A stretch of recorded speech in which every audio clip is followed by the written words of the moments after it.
ಎಲ್ಲರಿಗೂ ನಮಸ್ಕಾರ. BMTC conductor ಇದು HK ಪೇಪರು. ಇದು ಜುಲೈ 14ರಂದು ನಡೆದಂಥ ಪರೀಕ್ಷೆ ನೋಡ್ತಾ ಇದ್ವಿ. ಇದು ಪಾರ್ಟ್ ಬಿ, ಎರಡನೇ ಭಾಗ, 26ನೇ ಕ್ವಶನು. ಮೆದುಳಿನ ಯಾವ ಭಾಗವು ನಮ್ಮ ದೇಹದ ಸ್ನಾಯುವಿನ ಚಟುವಟಿಕೆಗಳ ಸಮತೋಲನ ಮತ್ತು ಸಮನ್ವಯವನ್ನು ನಿಯಂತ್ರಿಸುತ್ತದೆ? ಇದಕ್ಕೆ ಆನ್ಸರ್ ಬಂದು ಸೆರೆಬ್ರಮ್. ಆನ್ಸರ್ ಎ ಆಗಿರುತ್ತೆ. Next 27th. ಒಬ್ಬ ಮಹಿಳೆಯು ಬಣ್ಣಗುರುಡುತನದಿಂದ ಬಳಲುತ್ತಿದ್ದಳು. ಆಕೆಯ ಗಂಡನ ದೃಷ್ಟಿಯು ಸರಿಯಾಗಿದೆ. ಭವಿಷ್ಯದಲ್ಲಿ ಅವಳಿಗೆ ಹೆಣ್ಣು ಮಗು ಜನಿಸಿದ ಪಕ್ಷದಲ್ಲಿ ಆ ಮಗುವಿಗೆ ಬಣ್ಣಗುರುಡುತನ ಬರುವ ಸಾಧ್ಯತೆ ಎಷ್ಟಿರುತ್ತದೆ? ಬಣ್ಣಗುರುಡುತನ ಬಗ್ಗೆ ಪ್ರಶ್ನೆ ಕೇಳಿದ್ದಾರೆ. Colour blindness. ಇದಕ್ಕೆ ಉತ್ತರ ಬಂದು ಆನ್ಸರ್ ಎ ಆಗಿರುತ್ತೆ. ಅವಳ ಮಗಳಿಗೆ 100% ಕಲರ್ ಬ್ಲೈಂಡ್ನೆಸ್ ಬರುತ್ತೆ. ನೆಕ್ಸ್ಟು 28ನೇದು. ಈ ಕೆಳಗಿನ ಯಾವ ಸಿದ್ಧಾಂತವು ಚಾರ್ಲ್ಸ್ ಡಾರ್ವಿನ್ ಮಂಡಿಸಿಲ್ಲ? 28ನೇದಕ್ಕೆ ಆನ್ಸರ್ ಬಂದು ಆಪ್ಷನ್ ಎ. ನೆಕ್ಸ್ಟು 29ನೇದು. ಮಾನವ ಪ್ರಭೇದ ಹೋಮೋಸೇಪಿಯನ್ನ ಅನುವಂಶೀಯ ಹೆಜ್ಜೆಗುರುತನ್ನು ಎಲ್ಲಿಂದ ಪತ್ತೆ ಹಚ್ಚಲಾಗಿದೆ? ಇದಕ್ಕೆ ಉತ್ತರ ಬಂದು ಆಪ್ಷನ್ 3, ಆಫ್ರಿಕನ್ ಮೂಲ. ಆಪ್ಷನ್ 3 ಆಗಿರುತ್ತೆ. ನೆಕ್ಸ್ಟು 30ನೇ ಪ್ರಶ್ನೆ. ಈ ಕೆಳಗಿನವಲ್ಲಿ ಯಾವುದು ಭಾರತದ ಮೊದಲ ಜೀವಗೋಳ ಮೀಸಲು ಪ್ರದೇಶ? ಜೀವಗೋಳ ಮೀಸಲು ಪ್ರದೇಶ ಅಂದರೆ ಬಯೋಸ್ಪಿಯರ್ ರಿಸರ್ವ್ ಆಗಿದೆ ಅಂತ ಕೇಳಿದ್ದಾರೆ. ಇಂಡಿಯನ್ ಫಸ್ಟ್ ಬಯೋಸ್ಪಿಯರ್ ರಿಸರ್ವ್ ಯಾವುದು ಅಂತ ಕೇಳಿದ್ದಾರೆ. ಅದಕ್ಕೆ ಆನ್ಸರ್ ಬಂದು ಆಪ್ಷನ್ 2, ನೀಲಗಿರಿ ಬಯೋಸ್ಪಿಯರ್ ರಿಸರ್ವ್.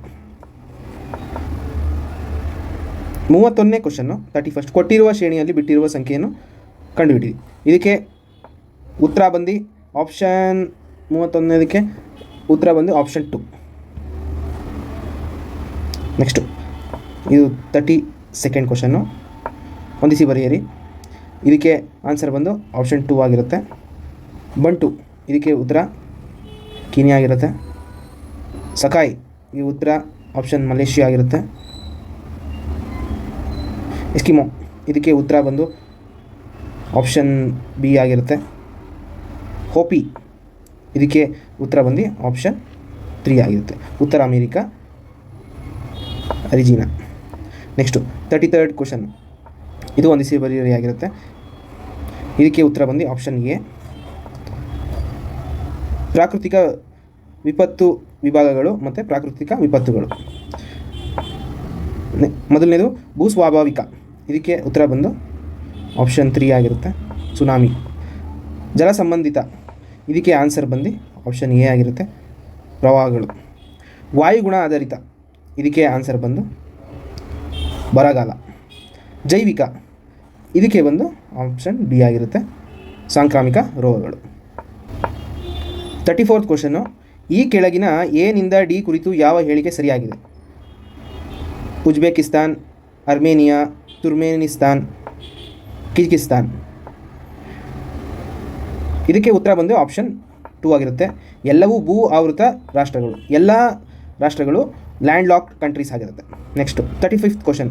ಈ ಕೆಳಗಿನ ಯಾವುದು ಕೃಷ್ಣಾ ನದಿಯ ಉಪನದಿ ಅಲ್ಲ ಅಂತ ಕೇಳಿದ್ದಾರೆ. ಇದಕ್ಕೆ ಆನ್ಸರ್ ಬಂದು ಆಪ್ಷನ್ 4, ಲೋಕಪಾವನಿ. ಇದು ಕಾವೇರಿಯ ಉಪನದಿ ಆಗಿದೆ. ಕೃಷ್ಣಾ ನದಿಯ ಉಪನದಿ ಲೋಕಪಾವನಿ ಅಲ್ಲ ಅಂತ ಕೇಳಿದ್ದಾರೆ. Next 36th question. ಕರ್ನಾಟಕದ ಯಾವ ಜಿಲ್ಲೆಯನ್ನು ಆರೆಂಜ್ ಕಂಟ್ರಿ ಎನ್ನುವರು? ಇದಕ್ಕೆ ಉತ್ತರ ಬಂದು ಆಪ್ಷನ್ 3 ಆಗಿರುತ್ತೆ. ಕೊಡಗುನ ಕಿತ್ತಳೆಯ ನಾಡು, ಆರೆಂಜ್ ಕಂಟ್ರಿ ಅಂತಲೂ ಕರೀತಾರೆ. ನೆಕ್ಸ್ಟು 37ನೇದು. ರಾಜಸ್ಥಾನದಲ್ಲಿ ಮಳೆ ನೀರಿನ ಸಂಗ್ರಹಣಾ ವಿಧಾನವನ್ನು ಡ್ಯಾಶ್ ಎಂದು ಕರೆಯುವರು? ಇದಕ್ಕೆ 37ನೇದು ಆಪ್ಷನ್ ಬಿ ಆಗಿರುತ್ತೆ. ಜುಹಾದ್. 38. ಕರ್ನಾಟಕದಲ್ಲಿ ಯಾವ ಮಳೆಯನ್ನು ಕಾಫಿ ಬ್ಲಾಸಮ್ ಮತ್ತು ಮ್ಯಾಂಗ್ರೋ ಶವರ್ ಎನ್ನುವರು? ಇದಕ್ಕೆ ಆನ್ಸರ್ ಬಂದು 38ಗೆ ಆಪ್ಷನ್ 4 ಆಗಿರುತ್ತೆ. ಮಾನ್ಸೂನ್ ಪೂರ್ವ ಮಳೆಗಳು. 38 ಒಂದು. ನೆಕ್ಸ್ಟು 39. ಹೊಂದಿಸಿ ಬರೆ ಕೊಟ್ಟಿದ್ದಾರೆ. ನದಿಗಳು ಮತ್ತು ಯೋಜನೆಗಳನ್ನ ಕೊಟ್ಟಿದ್ದಾರೆ. ಮೇಲಿನ ಜೋಡಿಗಳಲ್ಲಿ ಯಾವುದು ಸರಿಯಾಗಿದೆ ಅಂತ ಕೇಳಿದ್ದಾರೆ. ಇದಕ್ಕೆ ಉತ್ತರ ಬಂದು ಆಪ್ಷನ್ ಬಿ ಆಗಿರುತ್ತೆ. ಆಪ್ಷನ್ ಎ ಭಗೀರಥಿ ಥಿಯರಿ ಕರೆಕ್ಟಾಗಿದೆ. ಆಪ್ಷನ್ ಬಿ ತಾಮ್ರಪರ್ಣಿ ಪಾಪನಾಶಂ ಕರೆಕ್ಟಾಗಿದೆ. ಆಪ್ಷನ್ ಸಿ ಗೋದಾವರಿ ಸರ್ದಾರ್ ಸರೋವರ ಅಂತ ಇದೆ, ಇದು ತಪ್ಪಾಗಿದೆ. ಆಪ್ಷನ್ ಡಿ ಇದು ಕರೆಕ್ಟಾಗಿದೆ. Next 40th question. ಕೆಳಗಿನ ಚಿತ್ರದಲ್ಲಿ ಪ್ರಶ್ನಾರ್ಥಕ ಚಿಹ್ನೆ ಇರುವ ಭಾಗದಲ್ಲಿ ಸಂಖ್ಯೆಯನ್ನು ಕಂಡುಹಿಡಿಯಿರಿ. ಇದಕ್ಕೆ ಸಂಖ್ಯೆ ಕಂಡುಹಿಡಿಯಬೇಕು. ಇದು ಮೆಂಟಾಲಿಟಿ ಕ್ವಶನ್ ಆಗಿದೆ, ಹಾಗಾಗಿ ಇದಕ್ಕೆ ಉತ್ತರ ಬಂದು ಆಪ್ಷನ್ 3 ಆಗಿರುತ್ತೆ, 9 ಆಗಿರುತ್ತೆ ಆನ್ಸರು. Next 41st question. ಈ ಕೆಳಗಿನವರಲ್ಲಿ ಕರ್ನಾಟಕ ಸರ್ಕಾರವು 2021ರಲ್ಲಿ ಒಣ ಭೂಮಿ ವ್ಯವಸಾಯ ಅಭಿವೃದ್ಧಿಗಾಗಿ ಪ್ರಾರಂಭಿಸಿದ ಯೋಜನೆ ಯಾವುದು? ಒಣಭೂಮಿ ವ್ಯವಸಾಯಕ್ಕಾಗಿ ಯೋಜನೆ ಇದ್ದಾರೆ, ಅದು ಯಾವುದು ಅಂತ ಕೇಳ್ತಾ ಇದ್ದಾರೆ. ಅದಕ್ಕೆ ಉತ್ತರ ಬಂದು ಆಪ್ಷನ್ 3 ಕೃಷಿ ಭಾಗ್ಯ ಯೋಜನೆ ಆಗಿರುತ್ತೆ. Next 42nd question. 2020ರ ಮಾಹಿತಿ ಅನ್ವಯ ಕರ್ನಾಟಕದ 31 ಕೃಷಿ ಬೆಳೆಗಳಿಗೆ ಭೌಗೋಳಿಕ ಗುರುತು GI ನೀಡಲಾಗಿದೆ. ಅವುಗಳಲ್ಲಿ ಕೆಳಗಿನ ಯಾವುದಕ್ಕೆ ಅದು ಅನ್ವಯಿಸುವುದಿಲ್ಲ? ಈ 4ರಲ್ಲಿ ಯಾವುದು GI ಟ್ಯಾಗು ಪಡೆದಿಲ್ಲ ಅಂತ ಕೇಳಿದ್ದಾರೆ. ಇದಕ್ಕೆ ಉತ್ತರ ಬಂದು ಆಪ್ಷನ್ 3 ಆಗಿರುತ್ತೆ. ರಾಮನಗರ ರಾಗಿ ಇದು GI ಟ್ಯಾಗ್ ಪಡೆದಿಲ್ಲ. ನಂಜನಗೂಡು ರಸಬಾಳೆ, ಕೊಡಗಿನ ಕಿತ್ತಳೆ ಮತ್ತು ಮೈಸೂರಿನ ವಿಳ್ಯದೆಲೆ ಇಷ್ಟು GI ಟ್ಯಾಗ್ ಪಡೆದಿರೋಂಥ ಐಟಮ್ಸ್ಗಳು. Next 43rd. ಭಾರತದ ಹಣಕಾಸು ವರ್ಷ ಅಂತ ಕೇಳಿದ್ದಾರೆ. ಇದಕ್ಕೆ ಉತ್ತರ ಬಂದು ಆಪ್ಷನ್ 2 ಏಪ್ರಿಲ್ 1ರಿಂದ ಮಾರ್ಚ್ 31. 44th. SHGಗಳಿಗಾಗಿ ಜೀವನಾಧಾರಿತ ಹಾಗೂ ಉದ್ಯಮ ಅಭಿವೃದ್ಧಿ ಕಾರ್ಯಕ್ರಮವನ್ನು ಈ ಕೆಳಗಿನ ಯಾವುದು ಪ್ರಾರಂಭಿಸಿತು? ಇದಕ್ಕೆ ಉತ್ತರ ಬಂದು ಆಪ್ಷನ್ 2 SHG ಅಂದರೆ ಸೆಲ್ಫ್ ಹೆಲ್ಪ್ ಗ್ರೂಪ್ಸ್ಗಳಿಗೆ ಅಭಿವೃದ್ಧಿಗೆ ಯಾವುದು ಪ್ರಾರಂಭಿಸಿತು ಅಂದರೆ ನಬಾರ್ಡು SHGಗೆ ಜೀವನಾಧಾರಿತ ಮತ್ತು ಉದ್ಯಮ ಅಭಿವೃದ್ಧಿ ಕಾರ್ಯಕ್ರಮಗಳನ್ನ ತಗೊಬಂದಿದೆ. Next 45th. ಕರ್ನಾಟಕದಲ್ಲಿ ಅತಿ ಕಡಿಮೆ ನಗರೀಕರಣಗೊಂಡಿರುವ ಜಿಲ್ಲೆ ಯಾವುದು? ಇದಕ್ಕೆ ಉತ್ತರ ಬಂದು ಆಪ್ಷನ್ 2 ತುಂಬ ಕಮ್ಮಿ ನಗರೀಕರಣ ಆಗಿರೋಂಥ ಜಿಲ್ಲೆ ಯಾವುದು ಅಂದರೆ ಕೊಡಗು ಜಿಲ್ಲೆ. Next 46th. ಸಹಕಾರಿ ವಲಯದಲ್ಲಿ PACA ಎಂದರೇನು? ಇದಕ್ಕೆ ಉತ್ತರ ಬಂದು ಆಪ್ಷನ್ 3 ಆಗಿರುತ್ತೆ. ಪ್ರಾಥಮಿಕ ಕೃಷಿ ಸಾಲ ಸಂಘಗಳು, ಪ್ರೈಮರಿ ಅಗ್ರಿಕಲ್ಚರಲ್ ಕ್ರೆಡಿಟ್ ಸೊಸೈಟಿ ಆಗಿರುತ್ತೆ. Next 47th. ಒಬ್ಬ ಮನುಷ್ಯನನ್ನು 180 ಮೀಟರ್ ಪಶ್ಚಿಮಕ್ಕೆ ನಡೆದು ಅಲ್ಲಿ 60 ಮೀಟರ್ ಉತ್ತರಕ್ಕೆ ಬಂದು ಅಲ್ಲಿಂದ 100 ಮೀಟರ್ ಪೂರ್ವಕ್ಕೆ ಬರುತ್ತಾನೆ. ಇದು ಮೆಂಟಾಲಿಟಿ ಕ್ವಶನ್ ಆಗಿದೆ.